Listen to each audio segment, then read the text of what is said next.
નમસ્કાર મિત્રો, શું તમને ખબર છે કે જો અરવલ્લીની પર્વતમાળા ન હોત તો આજે ઉત્તર ભારતનો મોટો ભાગ રણ બની ગયો હોત, ભૂગર્ભ જળ સુકાઈ ગયું હોત અને હવામાં શ્વાસ લેવું પણ મુશ્કેલ બની ગયું હોત.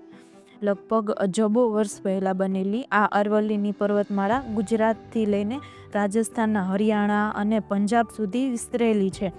આ પર્વતમાળાએ હજારો વર્ષોથી થારના રણને આગળ વધતા અટકાવ્યું છે, રેતી અને ધૂળને શહેરોમાં આવતા અટકાવી છે, હવાઈ પ્રદૂષણ ઘટાડ્યું છે, ભૂગર્ભ જળ બચાવ્યું છે.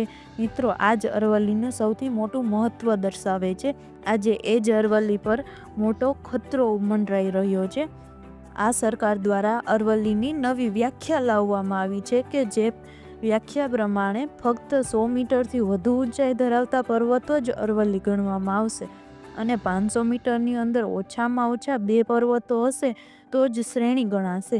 પર્વતો વચ્ચે અંતર વધારે હશે તો પણ તે અરવલ્લી નહીં ગણવામાં આવે. મિત્રો, અહીં આ સાંભળવામાં ખૂબ નાનું લાગે છે, પરંતુ સાચો ખેલ અહીં છે.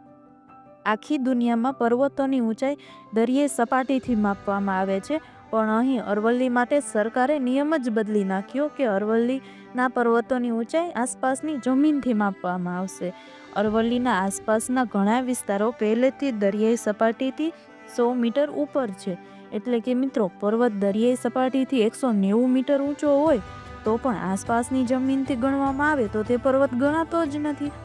આ વ્યાખ્યામાં અરવલ્લીના 90%થી વધુ પર્વતો ફીટ બેસતા જ નથી. માત્ર 1048 પર્વતો જ 100 મીટર કરતાં ઊંચા છે, જે મિત્રો કુલના માત્ર 8.7% જ થાય છે. બાકીના 90%થી વધુ પર્વતો 100 મીટર કરતાં નાના છે, જેનો અર્થ એ થાય છે કે અરવલ્લીના 90% પર્વતો ખતરામાં. મિત્રો, પહેલાં સરકારની ભૂલ હતી, હવે બિચારા પહાડોની ભૂલ છે. વિચારવા જેવી વાત એ છે મિત્રો કે જ્યારે લીગલ પ્રોટેક્શન હતું છતાંય ગેરકાયદેસર ખનન થતું હતું, તો આ નવી વ્યાખ્યા પછી શું થશે? એટલે મિત્રો, ત્યારબાદ અરવલ્લીને બચાવવા ઘણા બધા આંદોલનો થયા અને ત્યારબાદ 29 ડિસેમ્બરે સુપ્રીમ કોર્ટે પોતાના જ ફેસલા ઉપર ટેમ્પરરી સ્ટે લગાવી દીધો છે. હવે સુપ્રીમ કોર્ટ એક નવી હાઈ પાવર કમિટી બનાવશે, જેમાં ડોમેન એક્સપર્ટ હશે અને આ એક્સપર્ટ ગવર્મેન્ટ કમિટીની પૂરી રિપોર્ટ જોશે અને આ એક્સપર્ટ કમિટી પોતાની રિપોર્ટ નહીં આપે ત્યાં સુધી આ નવી વ્યાખ્યા પર કોઈ કાર્યવાહી કરવામાં આવશે નહીં. આથી હવે આ નવી કમિટી પર ડિપેન્ડ કરશે કે 100 મીટરવાળી વ્યાખ્યા ભવિષ્યમાં સ્વીકારવામાં આવશે કે નહીં. મિત્રો, એટલે બહુ જરૂરી છે કે સરકાર અને આ કમિટી ઉપર પ્રેશર બન્યું રહે, તેથી 100 મીટરવાળી વ્યાખ્યા હંમેશા માટે નકારવામાં આવે. પણ સમજવા જેવી વાત એ છે મિત્રો કે આ સરકાર માત્ર અરવલ્લી પાછળ નહીં, પરંતુ દેશના અલગ અલગ વિસ્તારમાં ઘણા બધા અલગ અલગ જંગલો પાછળ પડી છે. મુંબઈમાં 45,000 જેટલા મેંગ્રુવના જંગલોને કાપવામાં આવી રહ્યા છે, માત્ર એક કોસ્ટલ રોડ બનાવવા માટે.